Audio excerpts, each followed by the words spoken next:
Mis queridos, les invito a buscar en sus Biblias. Hoy llegamos al final del capítulo 20. Vamos a mirar un par de versículos que encontramos acá. Pablo se retira finalmente de Mileto y parte a Jerusalén. Desde ya el capítulo 21 en adelante, el apóstol Pablo se va a convertir. Ya no solamente en un predicador, sino que vamos a ver que él se va a convertir en un preso por el Evangelio de Cristo Jesús. Estamos en la última escena, por así decir, antes de que lleguen a la orilla de la playa para despedirse finalmente. Y vamos a mirar, quiero que observes conmigo acá algunas cositas interesantes acerca de este último cuadro, de esta última escena, cuando Pablo ya se retira de Mileto para partir rumbo a Jerusalén. Recordemos que el propósito del apóstol Pablo, él está planeando pasar ahora Pentecostés en Jerusalén, quiere compartir con sus hermanos y él lleva también una ofrenda de amor junto con su equipo, con otros hermanos, como representante de una ofrenda que el apóstol Pablo lleva a los hermanos en Jerusalén. Observa conmigo en primer lugar la dedicación del predicador. Al observar el verso 31 del capítulo 20, observa conmigo el verso 31, Pablo va a decir a sus hermanos, por tanto velad, acordaos que por 3 años, de noche y de día, no he cesado de amonestar con lágrimas a cada uno. Verso 33 dice, ni plata, ni oro, ni vestidos de nadie he codiciado. Antes vosotros sabéis que para lo que me ha sido necesario a mí y a los que están conmigo, estas manos me han servido. En todo os he enseñado que trabajando así se debe ayudar a los necesitados y recordar las palabras del Señor Jesús, quien dijo, más bienaventurado es dar que recibir. Cuando hubo dicho estas cosas, se puso de rodillas y oró con todos ellos. Entonces hubo gran llanto de todos y echándose al cuello de Pablo le besaban, doliéndose en gran manera por las palabras que dijo, de que no le vería más su rostro, y lo acompañaron al barco. Dice el capítulo 21, después de separarnos de ellos, dice Pablo que zarpamos y fuimos, rumbo ya hacia Jerusalén. Quiero que observes en primer lugar, al mirar esta última escena, este último cuadro, un cuadro un poco que nos entristece de despedida, veamos en primer lugar la dedicación del predicador, veamos la pasión. Dice Pablo, por tanto velad, él les ha exhortado, los ha encomendado a la gracia del Señor. Pablo le dice ahora, velad, acordándoos que por 3 años de noche y de día, es decir, Pablo estuvo 3 años en la ciudad de Éfeso, llegó primero a la sinagoga, en la sinagoga no tuvo mucho resultado, luego se fue a la casa de un tal tirano y estuvo un tiempo más y finalmente dedicó 3 años en total al estar Pablo en esta ciudad predicando el Evangelio. Ahora Pablo ha citado a los líderes de la iglesia en Mileto, se ha reunido con ellos, ha compartido su corazón y él vemos acá la pasión. Le dice Pablo está haciendo esta mención no para justificar lo que ha hecho, no está esperando tampoco reconocimiento, sino que sencillamente Pablo está comunicando cuál es la pasión de su corazón. Son sus consiervos y él les está diciendo, hermanos, ahora ustedes deben continuar en la obra del Señor. La pasión de Pablo le hace que él tenga convicción y firmeza. Observa conmigo en 1 Corintios, en el capítulo 15, un versículo que me gusta mucho. En el contexto de la resurrección de Cristo, Pablo dice en 1 Corintios capítulo 15, verso 10, lo siguiente. Observa conmigo esta porción que nos hace ver la pasión que tiene el apóstol Pablo. Pablo les recuerda en el ministerio no para legalizar su enseñanza, sino para animar a sus siervos a la dedicación en el ministerio. Respondiendo al llamado de Dios en sus vidas, Pablo escribió lo siguiente, 1 Corintios capítulo 15, verso 10, pero por la gracia de Dios, dice Pablo, soy lo que soy. Sus consiervos, recuerden que son los pastores, los obispos, los ancianos de la ciudad de Éfeso, van a entender lo que Pablo les está diciendo. En verso 28 él les ha dicho que el Señor los ha puesto como obispos. Han sido llamados por el Señor de forma especial al ministerio. Y al pensar en Corintios capítulo 15, verso 10, Pablo dice, pero por la gracia de Dios soy lo que soy. Y agrega, y su gracia no ha sido en vano para conmigo. Antes he trabajado más que todos ellos, pero no yo, sino la gracia de Dios conmigo. ¿Qué nos está diciendo Pablo? Su gran pasión. Pablo sabía que Dios le había llamado al ministerio y él quería ser fiel, honrando a su Señor con toda pasión. Al volver al verso 31 del capítulo 20 de Hechos, y vemos acá la dedicación del predicador, su pasión. Dice, por tanto, velad, acordándoos que por 3 años, de noche, de día, no he cesado de amonestar, ¿con qué? Con lágrimas a cada uno. Pablo puso pasión en su ministerio. Supo regar la semilla de la palabra de Dios, ¿con qué? Con sus propias lágrimas. Pablo amonesta con lágrimas porque era un asunto serio, un asunto de vida o muerte. Cuando uno predica el Evangelio, es asunto de vida o de muerte. Vemos en verso 31 su pasión. Observa conmigo el verso 33 y 34. ¿Cuál fue la filosofía de ministerio del apóstol Pablo? En otras palabras, su práctica. Cada vez que Pablo, y lo vemos en el libro de los Hechos, llegaba a un lugar, él no buscaba que las nuevas iglesias le apoyasen. Es Pablo quien enseña que el obrero es digno de su salario, pero Pablo cuando llega, lo vemos en Corinto, lo vemos acá en Éfeso, cuando entra a las ciudades, él se dedica en primer lugar a su profesión. Y mira lo que dice la práctica del apóstol Pablo, verso 33. Ni plata, ni oro, ni vestido de nadie, ¿qué? Codiciado. Es decir, que la motivación de Pablo de llevar el Evangelio fue sencillamente ver personas viniendo a los pies de Cristo. Él no tenía dobles intenciones. Cuando uno estudia la segunda carta a los Corintios, vemos que un grupo llega a la ciudad de Corinto y acusa a Pablo de predicar, de llevar el mensaje con motivaciones ocultas. Pablo tenía esta práctica. Es interesante, observa conmigo un verso que me llamó mucho la atención. Segunda a los Corintios, abre tu Biblia por favor en Segunda a los Corintios, en el capítulo 12.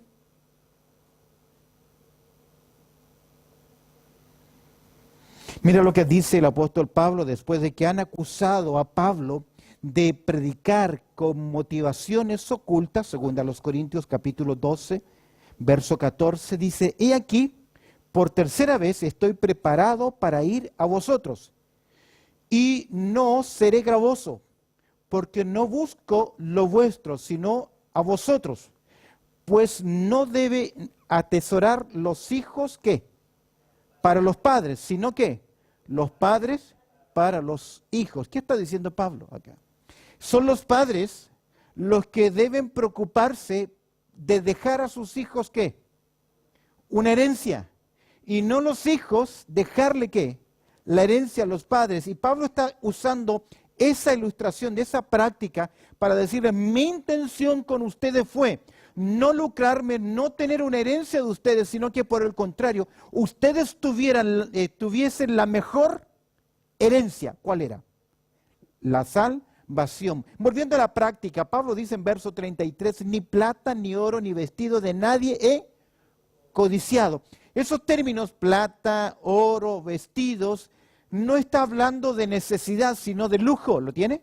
Pablo no está buscando lujo en su vida. Dice el verso 34, y mira su práctica, antes vosotros sabéis, es decir, los hermanos, los líderes eran testigos, recuerda 3 años en Éfeso, antes vosotros sabéis que para lo que me ha sido necesario a mí y a los que están conmigo, estas manos me han servido. Pablo tenía una profesión y era tan bueno en su profesión que no solamente le alcanzaba para su sustento, yo leo acá, sino que también le alcanzaba el sustento ¿para quién?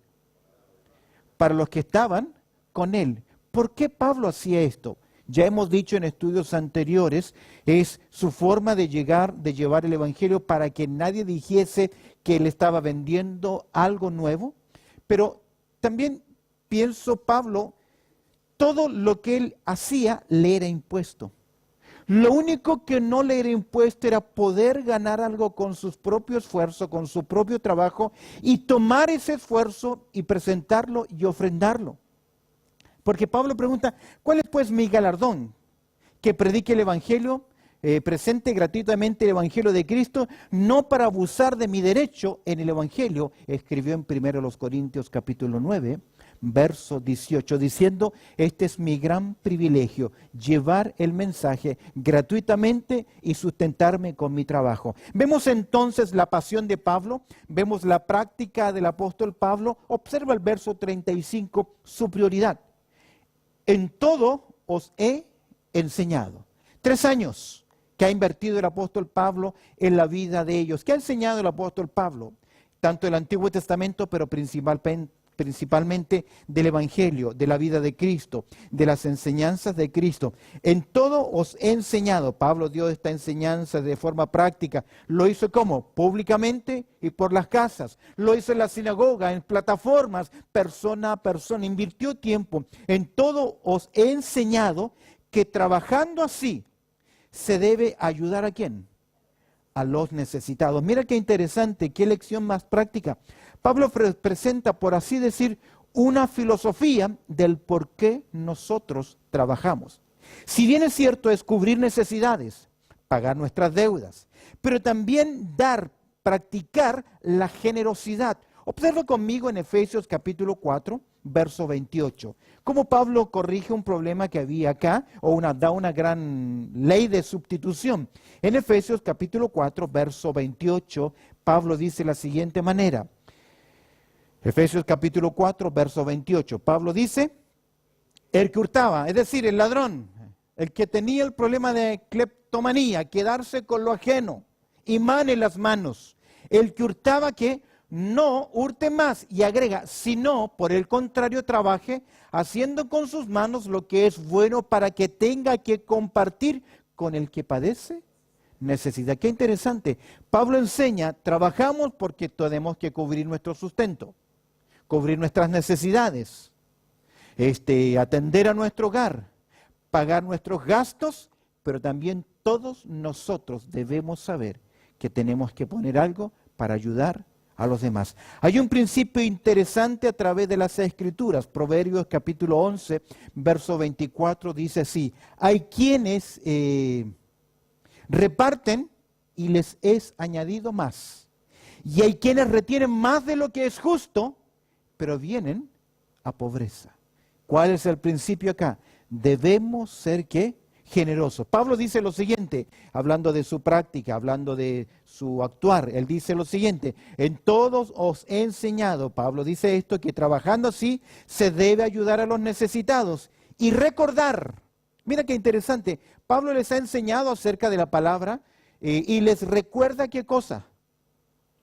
Ese recordar casi tiene que ver con un dicho popular que se usaba. Recordar las palabras del Señor Jesús que dijo, ¿qué fue lo que dijo el maestro? Más bienaventurado es que dar que recibir. Traté de encontrarlo en los 4 evangelios y esa expresión no aparece. Pero Pablo les dice, recuerden. Es decir, que era una enseñanza oral que sí el Señor Jesucristo dio. Ninguno de los 4 evangelistas la escribe, pero nos basta mirar los 4 evangelios para ver en acción este principio. Jesús siempre estuvo dando, supliendo, ayudando, cuidando. La prueba más grande es que, según a los Corintios capítulo 8, verso 9, dice así, porque ya conocéis la gracia de nuestro Señor Jesucristo, que por amor de vosotros se hizo ¿qué? Pobre, siendo ¿qué? Rico, para que vosotros con su pobreza fueseis enriquecido. Entonces sí encontramos a través de los evangelios en la vida de Cristo este principio. ¿Cuál es? Más bienaventurado es dar que recibir. ¿Cuándo fue la última vez que usted dio? No me refiero, a veces decimos, sí, yo doy mi diezmo, y el diezmo no es una cuota. No es algo legal que usted da. El principio neotestamentario es que debemos dar con un corazón que es generoso, generoso. ¿Cuándo fue la última vez que usted ayudó en la necesidad de alguien? Recordamos semana a semana una canasta para ayudar. ¿Cuándo fue la última vez que usted trajo algo para compartir? ¿Cuándo fue la última vez que usted abrió su hogar para compartir con otras personas? ¿O ayudó a un hermano o una hermana que sabe que está en necesidad? ¿Qué aprendemos de este principio? Más bienaventurado es que dar que recibiré. Cuando dé, no sea mezquino. Hay quienes retienen más de lo que es debido y vienen ¿a qué? A pobreza. Recordemos que en estos momentos Pablo se dirige a Jerusalén. ¿Con qué propósito? Llevar una ofrenda interesante. Hemos visto este cuadro final. Pablo se retira de Mileto y parte a Jerusalén. Hemos visto en primer lugar la dedicación, la pasión de Pablo, su práctica, pero también la gran prioridad, compartir, suplir necesidad. Segundo lugar, veamos ahora la devoción de los participantes. Al observar el verso 36, observa conmigo. Después de estas palabras, dice el verso 36, cuando hubo dicho estas cosas, se va a producir un momento de mucha tristeza, es una despedida. Se puso ¿de qué? De rodillas y oró con todos ellos. No se puede imponer el orar de rodillas como ley para la iglesia. Yo sé que hay muchas iglesias y posiblemente alguien nos está viendo de alguna iglesia que es su práctica o la práctica de la iglesia cada vez que se ora, orar de rodillas. Aquí yo creo que es una escena, es un momento especial. En la vida de la iglesia, como pastor en algunos periodos de la iglesia, he pedido al pueblo del Señor que oremos todos de rodillas. Pero creo que ha sido un momento de mucho quebrantamiento, de mucha humillación.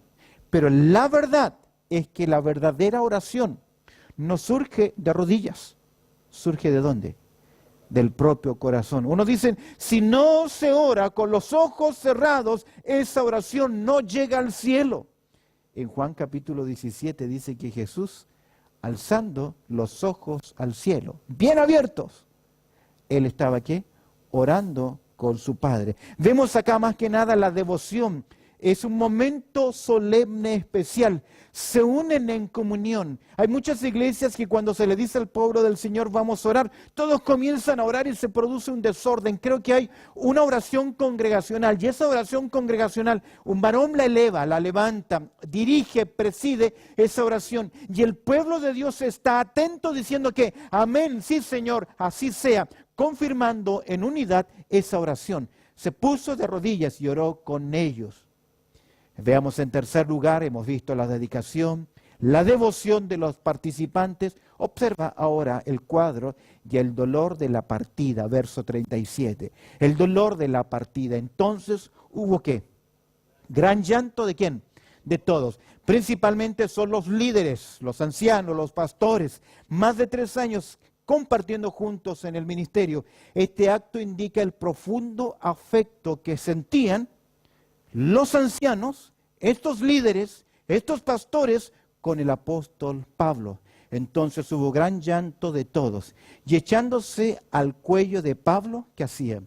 Le besaban. El besarse o el abrazar era una costumbre de la gente de aquel tiempo, de algunos países donde se expresa con mucho cariño. Tú sabes que hay personas que te dan la mano y a través de dar la mano te expresan atención y cariño. Es interesante el estudio de los saludos de la mano. Hay gente que tú le das la mano y parece que estás tomando un pez. Son resbalosos, te siembran desconfianza. Hay otros que te toman la mano y te la mueven y te la apretan duro como diciendo, aquí estoy yo. Estoy presente. Es interesante que en 1 de Pedro, en el capítulo 5, verso 14, se exhorta a Pedro lo siguiente: saludaos unos a otros con ósculos de amor. Saludaos unos a otros con ósculos de amor. Era la costumbre hebrea saludarse con un beso. En mi país, en Chile, no nos saludamos con un beso, nos damos la mano, un abrazo, y dependiendo quién es, le damos un beso en la mejilla a aquellos que son muy cercanos a nosotros. Cuando llegué a Argentina a estudiar, todo el mundo se besaba. Y al principio me costó un poco, porque sí, yo daba un beso a mi abuelo, a mis tíos, a mis tías, pero el resto de las personas solamente le tendía la mano. Pero allá ni siquiera nos conocíamos y ya nos estaban, ¿qué? Besando. Es su costumbre. Los rusos besan de frente. Los españoles grecos te besan 2 o 3 veces. Son costumbres. El principio acá es, nunca dejes de no saludar a tus hermanos. Yo conozco iglesias donde el pastor les enseñaba cómo debían saludar a las hermanas, estirando el brazo y protegiendo su cuerpo. Jamás con un beso. ¿Por qué? Porque siempre hubo y habrá frescos que quieran andar besando a mujeres. Aquí el principio es que si hay un saludo, que sea con un ósculo de ¿qué? De amor. ¿Qué vemos en este cuadro? Se abrazan al apóstol Pablo porque hay dolor, el dolor de la partida. Observa el verso 38. Doliéndose en gran manera por la palabra que dijo. ¿Por qué se dolieron ellos? ¿Cuál es el dolor? De que no verían más su rostro. Hay un tremendo lazo espiritual y emocional de estos creyentes. Sin duda alguna, la partida de una persona de esa magnitud en la vida espiritual de una persona sí nos afecta. A veces nosotros lloramos por la salida de alguien, pero no por el impacto que ha producido en nuestras vidas, sino por el daño que ha hecho cuando va ¿qué? Saliendo. Son historias completamente diferentes. Miremos finalmente, para cerrar ya el capítulo, la despedida en el puerto. Hemos visto la dedicación del predicador.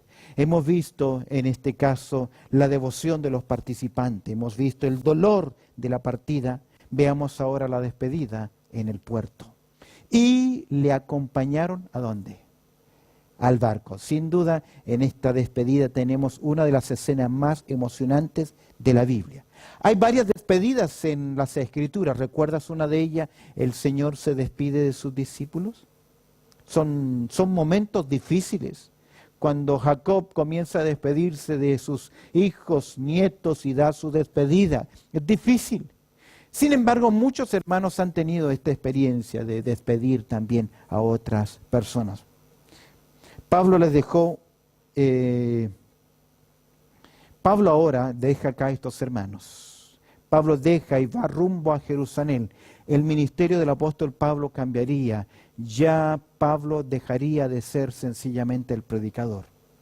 Ya desde el capítulo 21, ya Pablo se convierte en el prisionero del Señor Jesucristo. De esta forma dejamos el cuadro de Pablo, se retira de Mileto y parte a Jerusalén. Solo para reflexionar 3 cosas. En primer lugar, el ejemplo en el ministerio. Vemos que Pablo, sin arrogancia, sin querer justificar lo que hizo, abriendo su corazón, Pablo le dice: hermanos, ustedes han visto cómo he servido al Señor junto a ustedes. Hagan lo mismo. Veo también el enfoque equilibrado de las cosas materiales. Pablo sabía por qué trabajar, para que nadie interpretase que él vendía un mensaje, sino que por el contrario. Veo el enfoque equilibrado de las cosas materiales.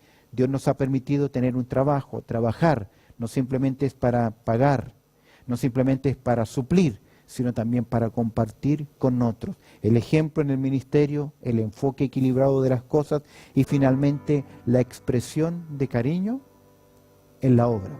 Sea cariñoso, sea atento, saludaos los unos a los otros con ósculo santo o con ósculo de amor. La expresión de cariño en la obra del Señor, especialmente aquellos que trabajan fielmente dentro de la obra del Señor. Amén. El Señor añada su bendición al estudio del día de hoy. Oramos.